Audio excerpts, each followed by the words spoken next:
Welcome to Karma Chronicles. Please like the video and subscribe. Let's begin. I knew I shouldn't have expected anything different, but the way my dad looked at me that night still cracked something in me that I don't think will ever fully heal. My name is Nina. I'm 17 years old. I live in Fayetteville, North Carolina. That night, we were at this fancy steakhouse just off Fort Bragg Boulevard. My parents had gone all out for Alex's acceptance into Westmore Military Academy. Starched tablecloths, champagne flutes, and a reservation my mom kept name-dropping like we were royalty. I sat at the end of the table in my wheelchair, a place that used to belong to my grandmother before she passed. Now I guess it was the extra seat. Alex looked sharp in his pressed white shirt and stupid smug grin. He was loving it, eating up every toast, every back pat, every, "We're so proud of you, son." And I just sat there, fading into the wallpaper, pretending to sip a ginger ale I didn't ask for. At one point, Dad raised his glass for another toast. "To Alex," he said, swaying slightly with excitement. "The future of this family, a real man, a leader. He's taken every challenge life has thrown at him and risen above." Everyone clinked their glasses. I didn't bother. I just stared at the bubbles fizzing in mine, wondering if it would be rude to ask to go home. Then Mom added, "We always knew you were meant for something big." That stung more than I wanted it to. I used to get words like that back before I got sick, before everything started to slide sideways. A little while later, as the waiter cleared our plates, Dad turned to me for the first time all night. His voice was loud enough that the couple at the next table paused mid-bite. "You know," he said, gesturing my way with his glass, "you've taken more from this family than you've ever given." My stomach dropped. I blinked at him, thinking maybe I misheard. He didn't flinch. "It's just the truth. We've had to adjust our whole lives around you, Nina. The doctors, the schedule, the money." Then, just like that, he turned back to Alex. "Anyway," he chuckled, "we're done making sacrifices. It's your time now, son." My mouth went dry. I looked at Mom. Nothing. No reaction, just a sip of wine and a tight smile. I backed away from the table without saying a word. I don't think anyone noticed or cared. Outside, the air was cool and a little damp. I rolled myself to the sidewalk and just sat there under the glow of the restaurant sign. I could still hear laughter through the glass. I don't remember making the decision. I just knew I couldn't go back in. Not to them. Not to that house. Something in me broke. But more than that, something also began. For the first time in a long time, I let myself think it. What if this wasn't just fate? What if someone did this to me? It started with the stairs. I was 8 years old the first time I noticed something felt off. I remember trying to race Alex up to our room, like we used to every afternoon, but that day my legs didn't move the way they were supposed to. They felt heavy, like wet sandbags. I tripped halfway up and scraped my chin on the carpet. Alex laughed and kept going. Back then, I brushed it off. I thought maybe I just hadn't slept enough. Maybe it was the flu, or maybe I was clumsy, like Mom always said. But then it kept happening. At first, it was little things. Fidgeting in class because my muscles twitched when I tried to sit still. Dropping pencils from fingers that suddenly felt like they weren't mine. Then I started waking up with aches I couldn't explain, and this deep tiredness I didn't have words for. It wasn't sleepiness. It was like my bones were full of lead. When I told Mom, she sighed and said I was just going through a phase. She was already working 2 jobs back then, and I don't think she ever had the energy to look closely at anything that didn't bleed. Dad wasn't around much, but when he was, I heard him say it plain one night when he thought I was asleep. "That girl's just soft. What she needs is a push, not a pill." I kept quiet after that. I stopped complaining. I started pretending I was fine. It was months later when I collapsed in the kitchen.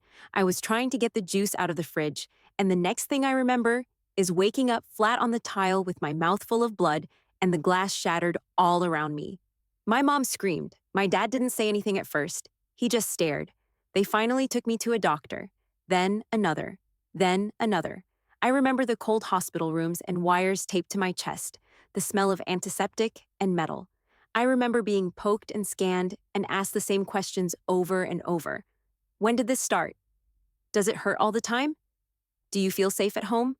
It took 6 months, but eventually I had a name, a rare neuroimmune disorder, something with too many syllables for me to pronounce.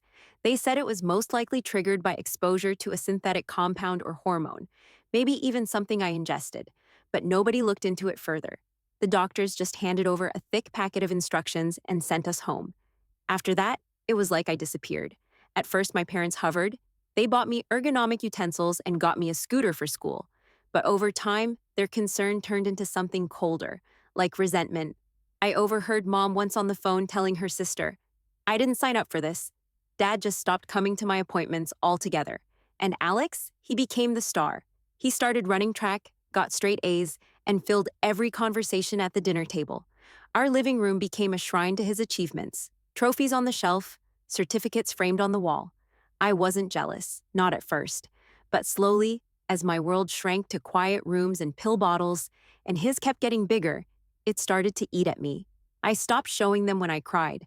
I stopped expecting them to ask how I was feeling. I learned that pain was easier to carry when no one saw it. And somewhere in all that silence, I stopped being their daughter. I became a diagnosis. There was a time I used to think Alex was my best friend. We used to build pillow forts in the living room and pretend the couch was a battleship. He'd let me pick the shows we watched after school and trade me the last cookie if I looked sad. He was never gentle, but he used to care. I know he did.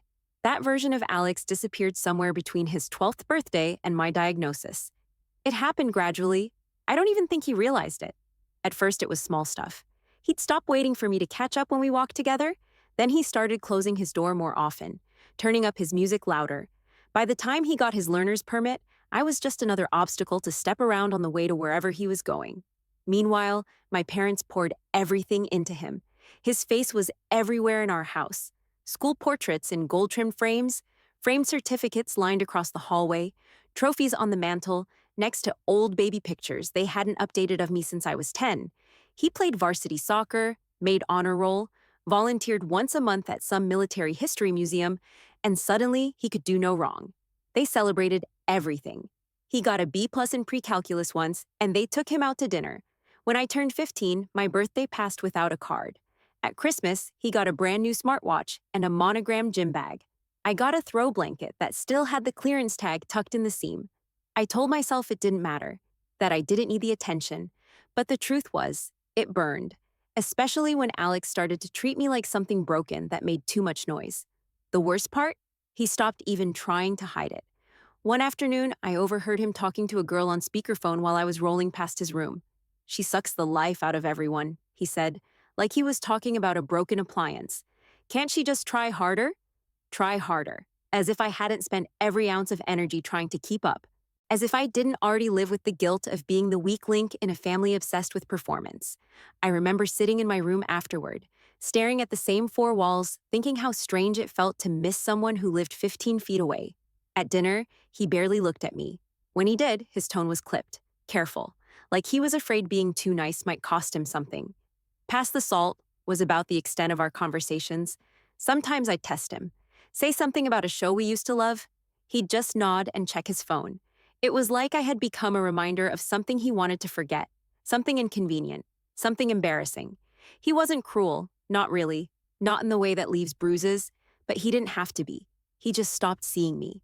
And after a while, I stopped trying to be seen. The night was meant to be another celebration. Alex's scholarship to Westmore finalized, his enlistment paperwork signed. My parents rented out a private room at the country club outside town, the one with linen napkins folded like origami birds and waiters who didn't look you in the eye. I wore a black blouse and slacks. Mom bought me 2 Christmases ago. It didn't really fit anymore, but nobody noticed. They never did. There were 8 of us at the table, extended family, some family friends. Everyone raised glasses when Alex walked in wearing his school's crest pinned to his jacket like a badge of royalty. He smiled wide, shaking hands like a congressman. Dinner was roasted duck and truffle mashed potatoes. I took a few bites and pushed the rest around. Every now and then someone would say, "We're so proud of you." And I wasn't sure if they meant Alex or themselves. Then, near the end, Dad stood up. I knew that look on his face, that performative joy, like he was about to make a speech that would echo through time. He tapped a spoon to his glass, cleared his throat, and raised a glass. "To my son," he said, "who has earned every bit of what's coming to him. A scholarship, a career, a future, and all of it without excuses." There were nods, scattered applause. He looked down the table, then smiled. "And when the time comes," he continued, "everything we've built, this house, our savings, What we leave behind, it'll all go to him. He deserves it. My stomach twisted. And what about me? I didn't even realize I'd spoken until I felt the silence fall. My voice was so quiet, I don't think the whole table heard. But my parents did. Mom blinked, startled. Dad tilted his head, like I'd interrupted something sacred. "You've taken more from this family than you've ever given Nina," he said flatly. "We've supported you out of love, but we can't pour everything into a void forever." My hands tightened on the wheels of my chair. "It's not personal," Mom added, like that was supposed to soften the blow. "You're always going to need help. Alex won't. It's just practicality." Alex didn't say a word. He stared at his plate. He didn't look surprised. I nodded once. I reached for my napkin and placed it neatly beside my untouched dessert. "Thank you for dinner," I said. I wheeled myself out, slowly, without looking back. Outside, the air was colder than I remembered. I sat alone beneath a yellow porch light, listening to the hum of conversation inside. I didn't cry. I didn't even shake. But something in me, something vital, broke off and drifted away. And that's when it came. A thought. Faint, like static at the edge of a bad signal. What if this didn't just happen to me? What if someone made it happen? Carly's house smelled like cinnamon and carpet cleaner. It was quiet in the way that only a house without judgment could be. She didn't ask questions the night I showed up at her door. Her mom just took one look at my face, nodded, and said, "You can stay as long as you need." I didn't speak much those first few days. I slept late, ate whatever they left on the tray by the couch, and stared out the window while Carly studied at the dining room table. She never pushed. Just sat nearby with her headphones in and kept me company in that quiet way only real friends know how to do. The second night, I woke up with my jaw clenched and my heart pounding. My father's voice was still in my head. "You've taken more from this family than you've given." That line stayed with me like a bruise I couldn't stop pressing. By the fifth day, I finally unpacked the little duffel bag I'd grabbed. In the side pocket, I found the folder I hadn't looked at in over a year. My medical file. I don't know why I'd kept it. Habit, maybe, or some forgotten part of me still trying to understand what happened. I flipped through pages I'd read 100 times. Blood panels, neurological reports, symptom charts. Then I saw it, something I had never really noticed before. Symptoms followed exposure to synthetic hormones. Review potential ingestion source. I blinked, read it again. A memory surfaced, sudden and sharp. I was 8. It was 1 week before I collapsed in the kitchen. Alex had just started lifting weights in the garage, using some old equipment our uncle left behind. He'd taken it seriously, acting like he was training for the Olympics. One afternoon, he came into the kitchen while I was coloring and handed me a plastic shaker bottle. "Try this," he said. "Protein shake? Helps with energy." I made it myself. I remember him grinning, too wide, too proud of himself. I remember it tasting weird, bitter. I remember him laughing when I gagged. "Toughen up. It's good for you." I remember getting a headache that night, then muscle twitches the next day, then the fatigue. I sat frozen on the edge of Carly's guest bed, the file open on my lap. That one line burned into my eyes. Synthetic hormones. Syngestion. The blood rushed in my ears. I didn't know what to think. Didn't know if I was reading too much into it, but something inside me, some instinct that had been pushed down for years, rose up like smoke. Could Alex? Could he have done something? My hands trembled as I closed the folder. I told myself I was being paranoid, that it had to be a coincidence. He was just a dumb kid playing gym rat. But the seed had been planted, and now I couldn't stop it from growing. I waited until I knew they were gone. It was a Saturday. My mom had posted a picture of their packed car on Facebook. Alex in the driver's seat, Dad behind him, Mom in her oversized sunglasses, grinning like they were off to save the world. A college visit and family bonding weekend, according to the caption, 2 whole days. I had 48 hours. I let myself into the house with the spare key that was still taped under the back porch light. Same spot since I was 11. Same porch that Alex and I used to play flashlight tag on before bedtime. Everything looked exactly the same inside. The only thing that changed was me. I rolled past the kitchen without stopping, ignoring the rush of smell and memory. I didn't come for ghosts. I came for answers. Alex's room was still a museum to his greatness. His old football jersey was framed above the bed. His shelves were lined with little army figurines and clean rows of achievement medals.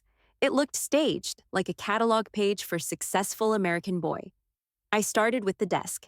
Nothing but pens, school folders, and an envelope labeled, Westmore ID packet. I moved to the closet, a tangle of uniforms, sneakers, protein bars. In the corner, an old cardboard shoebox marked gym stuff. That's when I saw it. Tucked under a pile of participation medals and a cracked stopwatch was a spiral-bound notebook, dog-eared, faded navy blue. I flipped it open. The first few pages were regular teenage nonsense. Diet routines, rep counts, goal lists like bench 185 by spring break. I almost closed it. Then I saw my name. March 2nd. Nina drank it, didn't even question it, said it tasted weird, and I laughed. I shouldn't have laughed. My throat tightened. March 5th. She's still sick. I didn't think it'd go this far. It wasn't even that much. I swear it wasn't. Just a scoop or two. I didn't mean to hurt her. I kept reading, my eyes scanning faster, hands trembling as I turned each page. March 17th. Doctor said neuroimmune disorder. They don't know how it started. I know. I can't tell them. They'd kill me. March 25th. She kept crying last night. I pretended to be asleep. I hate myself. April 4th. Mom found the bottle in my gym bag. She knew it wasn't mine. I told her everything. She didn't yell, just told me I had to focus on school and keep quiet. She said this couldn't ruin my future. April 20th. Dad told me we don't bring this up again. He said Nina's condition is a tragedy, but so is wasting potential. I'm not sure what that means, but I nodded. I stopped reading. The room buzzed around me like it was underwater. My hands were ice. My mouth was dry. I felt like I was shrinking into the chair. I sat there for what felt like an hour staring at those pages, words written in blue ink by a kid who didn't think it would matter. He poisoned me, and they covered it up. I should have felt angry. I should have screamed. But all I felt was quiet, the kind that comes after an explosion, when there's nothing left but smoke and rubble. I called them on a Tuesday. Mom answered first, her voice tight like she'd been waiting for this, but hoped it would never come. I told her we needed to meet. All of us, I said. At the house, tomorrow. She hesitated. What's this about? You'll see. The next day, I rolled into the house without knocking. I hadn't been back since the night of the toast. Everything looked untouched, like time had frozen in celebration mode. Alex's military acceptance letter still pinned to the fridge, the champagne flutes still in the sink, a shrine to their chosen child. I placed the journal on the kitchen table. Alex came in first. His voice was casual at first. Did you forget something, or... Then he saw the notebook. He went pale. He stepped forward, slow. Where did you get that? You left it, I said. I read all of it. He opened his mouth like he wanted to deny it, but the words died on his tongue. His eyes flicked to mine, then down to the table. Mom and Dad walked in next. They stopped cold when they saw us. What's going on? Dad asked, arms crossed. I pushed the journal across the table. No more pretending, I said. I know what he did. I know about the shake, the hormones, the collapse. I know everything. The silence in the room hit like thunder. Alex looked at the floor. Dad looked at Mom. Mom pressed her lips together like she might be sick. Finally, Dad said, You're digging up ancient history for what? Pity? No, I said calmly. Justice. Dad laughed, sharp, bitter. You want money? Is that it? I met his eyes. I want my share of the estate, half retroactive financial support for medical expenses, and written statements from all of you, signed admissions of what happened and who knew what. He stepped toward me. This is blackmail. No, I said. This is accountability. You let me suffer for almost 10 years to protect him. Nina, Mom started, voice shaking. We never wanted... You knew, I snapped. You knew what he did and you buried it. You sat through doctor appointments while I cried from pain and you never said a word. Alex looked up then, his voice low. I didn't mean for it to happen. I was sick of everyone acting like you were dying. I thought it would prove you were faking. You were 16, I said, old enough to know better, and they covered it for you. They let me rot to keep your future clean. No one spoke. My heart was pounding, but my voice stayed steady. If you don't agree to my terms, I continued, I'll go public. I'll show the journal to every doctor, every news outlet, every military recruiter that'll listen. Dad slammed his hand on the table. You're going to destroy your own family? I stared at him. You destroyed it the moment you chose him over the truth. Mom sat down in the chair behind her like her legs had given out. Her eyes were glassy, but I didn't care anymore. Not really. I'm not the broken one, I said. I'm the one who survived. I reached for the journal, but Alex raised a hand. Wait, he said, voice barely audible. We'll talk. I pushed the journal back toward him. No, you'll sign. And for once, none of them argued, because they knew they'd already lost. The settlement came faster than I expected. My lawyer, a quiet but sharp woman named Mrs. Ellison, handed me a manila envelope at our second meeting. Inside were signed admissions from each of them.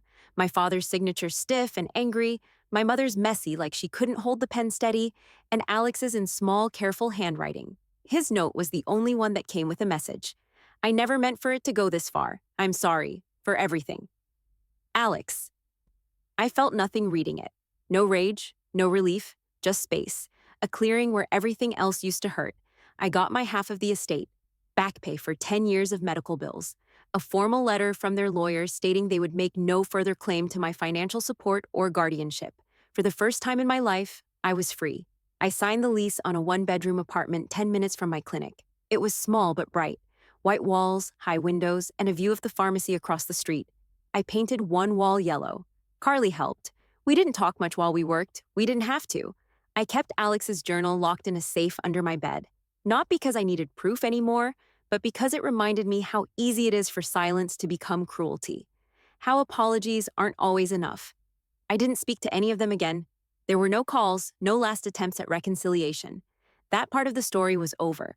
But something else was just starting. It came to me during a routine appointment, when a girl about my age, maybe a year younger, was wheeled in by her grandmother. The girl wouldn't make eye contact. Her file was thick, misdiagnosed 3 times. One psychiatrist had written, attention-seeking behavior. I recognized the look in her eyes, the closed-off way she carried her body. I used to live in that posture. That night, I bought a notebook, and the next day, I registered the name Unheard, a small support nonprofit for chronically ill and medically dismissed teenagers.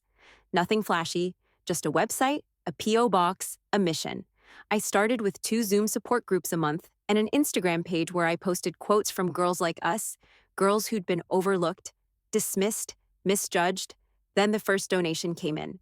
No name, just a note typed neatly on the online form. For the ones we failed. I didn't need to guess. I didn't respond. Some things didn't need closure. I hired a graphic designer, built a real site, got approved to host monthly peer mentorship meetups at the clinic. I didn't forgive them, but I didn't need to. They'd already taken enough. Now I had something of my own. I had purpose, and I was going to use it to make sure no other kids sat in silence, wondering if they were the problem, because I knew better now. They weren't broken, they were just unheard. The room smelled like markers and printer paper. It was the first art therapy night at Unheard, and I'd barely finished rearranging the folding chairs before the door buzzed and the kids started coming in. 2 boys, 3 girls, and 1 nervous grandmother who peeked her head in like she wasn't sure she had the right place. And then came Lila. She was 14, maybe 15, with long dark hair and a hoodie pulled over her head like armor. Her mom signed the waiver, then left without saying much. Lila parked herself in the corner, away from the group, earbuds in, sketchbook already open. I didn't push. I knew better than that. The others started drawing quietly while Carly handed out juice boxes and pretzels. I rolled around the circle, checking in, asking small questions. Nobody talked much at first, but that was okay. They didn't come here to perform. They came to breathe. About halfway through the session, Lila looked up. She had drawn a girl in a hospital bed with a halo around her head made of pills. Underneath it, she wrote, "Not faking, just tired." It stopped me. I wheeled over and sat beside her, giving her space. "That's powerful," I said. She shrugged. "It's dumb." "It's honest," I said. She glanced at me. "You're the one who started this place?" "Yeah," I said. "It was either this or burn down my parents' house. This felt more productive." A tiny laugh escaped her, and I smiled. She flipped a page in her sketchbook and mumbled, "They keep telling me it's in my head, that I'm exaggerating. Even my school counselor said I should push through it. I'm so tired of proving I'm not lazy." I took a breath. Then I told her the truth. I spent most of my life thinking that if I just stayed quiet and pushed through it, people would love me again, that they'd see me as worth something. But it doesn't work like that. Lila looked at me, cautious. "So what do you do instead?" "You stop trying to make them understand," I said, "and you start building something without them." She looked down, then nodded slowly. At the end of the session, she was the last to leave. As she gathered her sketchbook, she turned to me and said, "It's not dumb, right?" "No," I said. "It's a beginning." That night, I sat by my window. The lights of the clinic glowed across the street. Somewhere, Alex probably still wore medals. My parents probably still told their neighbors about their son in uniform and their daughter who just moved out. I didn't care. My body still trembled some mornings. The pain came in waves, but I didn't brace against it like I used to. I let it come, let it pass. I wasn't healed. I probably never would be. But I was whole. I looked out at the city, the cars, the clinic lights below. This wasn't the life they planned for me. It was better, because it was mine. And this was what survival looked like.